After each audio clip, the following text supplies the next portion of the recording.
공인중개사 법령상 포상금에 관한 설명으로 틀린 것은 등록관청은 자 요거는 내용 조금 우선 공부를 한 다음에 지문 하나씩 알아보겠습니다. 자 여기 표는 공인중개사법에 나와 있는 포상금에 관한 내용이고요. 등록관청에서 하고요. 요거는 부동산 거래 관련 법에서 관련 시군구에서 하고요. 국가보조가 없습니다. 요거는 지금 2편에서 나오는 내용인데요. 요건 포상금으로 해서 같은 내용이기 때문에 서로 비교하면서 하기 위해서 이렇게 같이 묶어놨습니다. 자, 우선은 지금 우리가 알아야 될 거는 이 부분입니다. 공인중개사법에 대해서 포상금. 자, 지급 사유가 있고요. 무등록이라든지 거짓 부정한 개설 등록, 등록증이나 자격증을 양도대여 하고 받은 자도 처분을 합니다. 양도대여 한 사람만 처분하는 게 아니고요. 양도대여 받은 사람도 처분한다. 여기 이제 개정됐기 때문에 이 내용 잘 알고 계시고요. 개공 아닌 자가 중개 대상물에 대한 표시 광고를 한 경우 이렇게 1, 2, 3번 등록에 관한 내용이죠. 그러니까 이렇게 공인중개사법은 등록관청에서 하니까 이거는 등록에 관한 내용들이 주다. 이렇게 보시면 되고요. 그 다음에 여기 4, 5, 6번은 부동산 거래질서 교란행위입니다. 이거 이제 검지행에서 보셨죠. 뭐 시세라든지 단체. 그 다음에 누구든지 해당되는 내용. 어떻게 뭐 표시 광고에서 뭐 이런 식으로 쭉 몇 가지 막 나와 있었죠. 5가지 정도. 요 내용 포함해서 6가지가 지급 사유고요. 건당 50만 원이 지급됩니다. 50% 범위에서 국고에서 보조를 하고 있고요. 그 다음 최초 신고 1인에게 지급하며 공동으로 신고 시 균등 배분을 하는데요. 미리 합의했으면 합의한 내용대로 분배해 줍니다. 지급 조건은요. 이 지급 사유에 해당이 돼야 되고요. 우선 그 다음에 행정기관이 발각 전이에요. 행정기관이 미리 알고 조치를 하고 있는 중이었으면 지급을 안 합니다. 그리고 신고나 고발하고 나서 검사가 공소 제기라든지 기소 유예 2가지 중에 하나를 해야 됩니다. 결정을. 그러면은 이 모든 거를 1, 2, 3번 다 충족했을 때 지급 결정을 하고요. 결정일로부터 1개월 이내에 지급을 합니다. 자, 보통 문제 나오면은 이 기소유예가 나옵니다. 공소제기는 이제 뭐 보통 우리가 좀 잘 아니까 기소유예는 잘 모르신 분들도 있죠. 그래서 이제 보통은 기소유예로 지문에 이제 나오죠. 하면은 검사가 기소유예를 했다. 그러면 이건 뭐 그냥 뭐 없는 것처럼 한 것처럼 보이지만 이거는 이건 잘못했다. 이렇게 결정을 한 거기 때문에 이렇게 되면은 포상금을 지급합니다. 부동산 거래 신고에 관련 법률에 관한 내용은 지금 1, 2번 실거래가 거짓 신고한 경우 그 다음에 계약 없이 거짓으로 계약 신고하고 해제 없이 거짓으로 해제 신고한 경우입니다. 이 경우는 취득가액의 10%를 과태료를 물리고요. 과태료가 부과가 되면 과태료의 20%를 포상금으로 지급합니다. 최대 1,000만 원 한도입니다. 이건 2편에서 배울 내용이지만 그냥 한번 읽어보겠습니다. 토지거래 허가 구역에서 허가 없이 그 다음에 부정 허가로 계약을 하든지 목적대로 이용 안 하는 경우 건당 50만 원입니다. 그래서 2가지가 있어요. 건당 50만 원 하는 경우, 그 다음에 과태료에서 20만 원 포상금으로 지급하는 경우 이렇게 2가지 방법이 있고요. 과태료가 부과가 됐든지 아니면 공소제기나 기소유예가 결정이 됐든지 아니면 허가 관청에서 이행명령을 했든지 이런 경우 어느 하나만 해당이 돼도 지금 신청받고 접수한 날로부터 2개월 이내 지급합니다. 자, 이거 문제 지문 볼까요? 등록관청은 거짓으로 중개사무소에 개설 등록을 한 자, 그렇죠? 거짓으로, 지금 여기 나와 있죠? 거짓으로 개설 등록한 자 해당이 되고요. 수사기관이 신고한 자에게 포상금을 지급할 수 있다? 네, 맞는 지문이고요. 포상금의 지급에 소요되는 비용은 그 전부 또는 일부를 국고에서 보조한다. 전부는 아니죠. 전부는 아니죠. 지금 여기 보시면 50% 범위 내에서 50% 범위 내에서 국고가 지원이 됩니다. 틀린 건 2번이고요.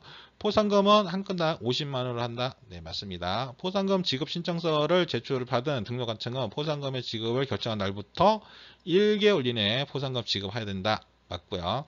하나의 사건에 대해서 포상금 지급 요건을 갖춘 2건의 신고가 접수됐어요. 그러면은 최초 신고한 자에게 제일 먼저 신고한 자에게 포상금을 지급을 합니다. 공인중개사 법령상 포상금 지급에 관한 설명으로 옳은 것은 포상금은 건당 150만 아니죠. 50만 원이죠. 50만 원. 검사가 신고 사건에 대해서 기소유예 결정을 한 경우 포상금을 지급하지 않는다 아니죠. 지급하죠. 포상금의 지급에 소요되는 비용 중 시도에서 보조할 수 있는 비용은 100분의 50일 시도에서 지원하지 않고요. 국고에서 보조해 줍니다. 포상금 지급 신청서를 제출받은 등록관청은 그 사건에 관한 수사기관의 처분 내용을 조회한 후 포상금의 지급을 결정하고 그 결정일부터 1개월 이내 포상금을 지급해야 된다. 네, 이게 맞네요. 4번이 정답이고요. 등록관청은 하나의 사건에 대하여 2건 이상의 신고가 접수된 경우 공동으로 신고한 것이 아니라면 포상금, 잘못 오타났네요. 포상금을 균등하게 배분하여 지급한다. 아니죠. 먼저 최초 신고자, 먼저 신고한 사람한테 줍니다. 답은 4번이고요. 공인중개사 법령상 포상금을 지급받을 수 있는 신고 또는 고발의 대상이 아닌 것. 중개사무소에 개설 등록을 하지 않고 중개법, 그러니까 등록 이렇게 나오면은 이거 맞구나. 이거 맞습니다. 부정한 방법으로 중개사무소 개설 등록, 네 맞습니다. 부정한 등록 맞죠. 공인중개사 자격증, 등록증이나 자격증 이런 거 양수받은 사람, 양도한 사람 다 처분되는 거죠. 네 맞습니다.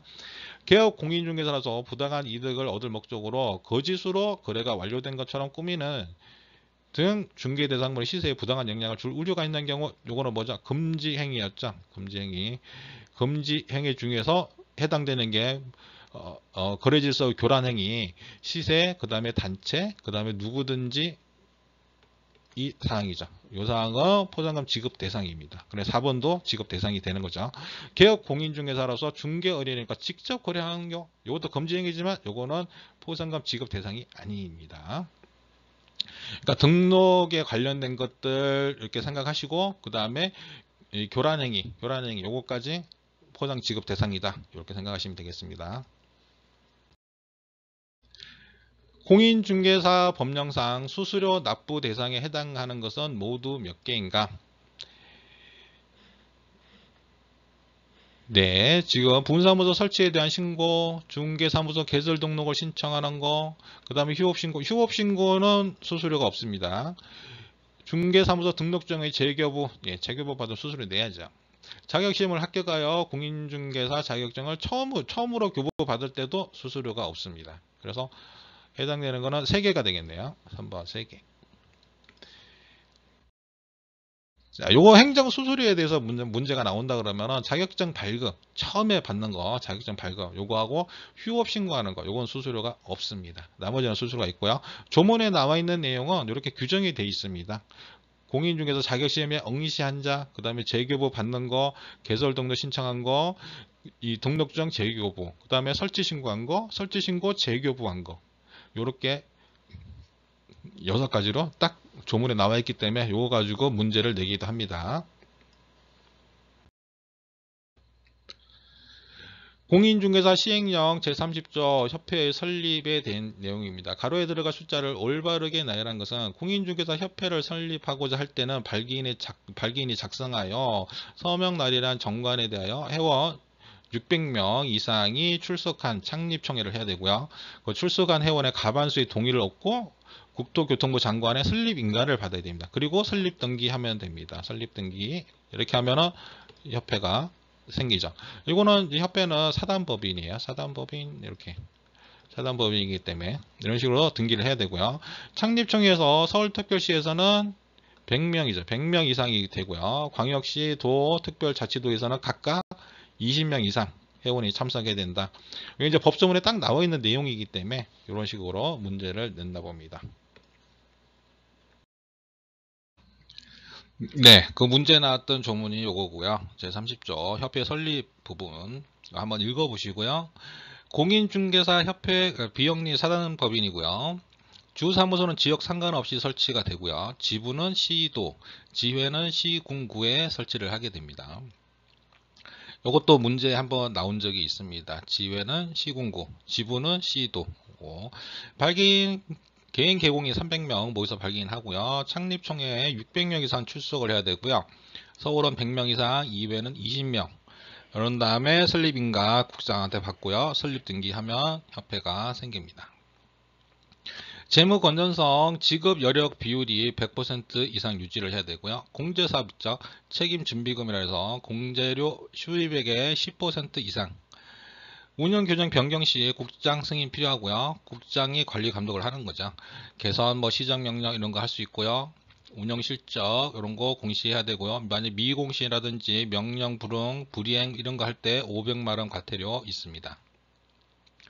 협회 업무는 회원 품위 유지, 뭐 부동산 중개 제도 개선 연구, 회원 지도, 교육 연수, 윤리 현장 재정 실천, 부동산 정보 제공, 뭐 회원 간 상호 보조의 목적으로 하는 공제, 설립 목적 달성을 위한 업무 이런 거 있고요. 위탁 업무로 교육 업무, 자격 시험 위탁이 있습니다. 요 내용. 이 우리 공인중개사 법령이 있죠. 법률 해가지고 이렇게 있고, 그 다음에 공인중개사 시행령 이런 식으로 있고요. 그 다음에 공인중개사 시행규칙, 이제 법이 이런 식으로 나눠져 있습니다. 이런 식으로. 이 시행령 같은 경우는 대통령령으로 되어 있습니다. 그리고 여기는 국토교통부 장관령 이런 식으로 되어 있고요. 그래서 우리가 조문 같은 거 이렇게 보시다 보면은 뭐 대통령령으로 뭐 정한다 뭐 이런 식으로 돼 있으면은 요 시행령에서 찾아보시면 돼요.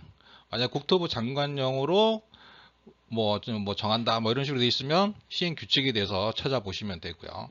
이런 식으로 보시면 되고, 공인중개사 협회에 관한 내용도 여기에 공인중개사 법률 뭐 시행령 시행 규칙에 많이 나와 있는데요. 그거를 뭐 다 뭐 외워야 될 부분은 아니고요. 지금 여기 정리한 부분 최소한 요거 정도는 알고 계셔야 되고요. 문제가 뭐 꾸준하게 한 문제 정도씩은 나오고 있기 때문에, 그리고 이제 조문 같은 거 한번 살펴보시면은 좋습니다. 이런 식으로 살펴보시고요. 만약에 나 이거 뭐 조문 찾아보기 너무 힘들다 하고 하시는 분들은 요 동영상 댓글에 이메일 주소 남겨주시면 요 법 이렇게 세 가지 제가 PDF 파일로 받아놓은 거 한번 뭐 메일로 보내드릴 수도 있고요. 그 다음 문제 한번 보겠습니다. 공인중개사 법령상 공인중개사 협회에 관한 설명으로 틀린 것은, 협회는 시도지사로부터 위탁을 받아 실무 교육에 관한 업무를 할 수 있다. 네, 그렇죠. 위탁 받는 거 조금 전에 했죠. 교육, 그 다음에 뭐죠? 자격시험. 요거 위탁 받아서 할 수 있습니다. 위탁 업무고, 협회는 공제사업을 하는 경우 책임 준비금을 다른 용도로 사용하려면 국토교통부 장관의 승인을 얻어야 된다. 네, 맞습니다. 협회는 공인중개사법에 따른 협회의 설립 목적을 달성하기 위한 경우에도 부동산 정보 제공에 관한 업무를 수행할 수 없다? 아니죠. 있다. 그래서 틀린 거는 3번이고요. 좀 전에 화면 보셨죠? 거기 할 수 있는 업무에 부동산 정보 제공이라고 딱 들어가 있습니다. 협회에 관하여 공인중개사법에 규정된 것 외에 민법 중 사단법인에 관한 규정을 적용한다. 네, 맞습니다. 사단법인이기 때문에 민법에 규정된 거 적용받습니다. 협회는 공제사업을 다른 회계와 구분하여 별도의 회계로 관리해야 된다. 네, 맞습니다. 이것도 조문에 나와 있어요. 별도 회계로 관리한다라고 딱 조문에 나와 있습니다. 그래서 조문 같은 거 이렇게 하시다가 좀 모르시는 분들은 찾아보고 하면 좋은데, 이게 이제 공인중개사 법률, 그 다음에 공인중개사 시행령, 공인중개사 시행규칙, 뭐 조금 전에 얘기했죠. 이런 식으로 되어 있는데요.